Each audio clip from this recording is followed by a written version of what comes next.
আল্লাহ পাক মানুষকে কিছু কিছু সময় কঠিন বিপদের মুখোমুখি করে, কারণ জানেন তাকে পরীক্ষা করতেছে সে কি করে। আসলে এমন একটা পর্যায়ে আসছে এখনকার যুগে, গরিবকে আর বড়লোককে।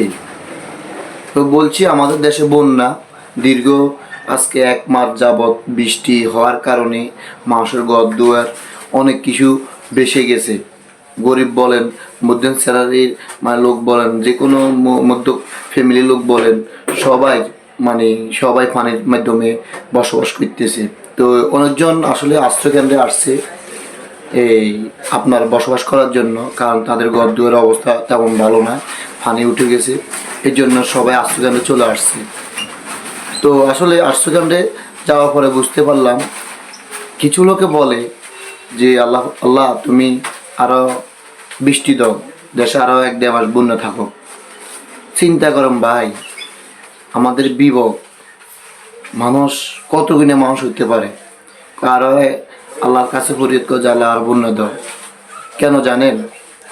বর্তমান আমাদের যেভাবে মানুষকে সাহায্য করতেছে টান দিয়ে, বিভিন্ন জায়গা থেকে বিভিন্ন সংস্থা আসি, এরা ভালো ভালো খাবার দিতেছে, চাল দিতেছে, ডাউল দিতেছে, তেল দিতেছে, বিভিন্ন রকম খানার আয়োজন করে তার জন্য ফাঁকে পাঠাইতেছে, বিরিয়ানি ফাঁকাই দিতেছে।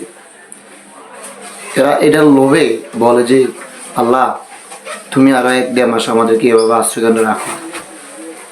কারণ ওই যে ভালো ভালো খানা খাইতে পারতেছে, যেটা বিগত আরও 20 বছরও খাইতে পারেনি।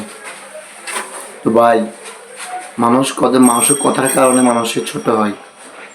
এই যে আল্লাহর কাছে ফরিয়াদ করে যে আল্লাহ তুমি আরও আমাদেরকে রাখো, আরও বন্যা দাও।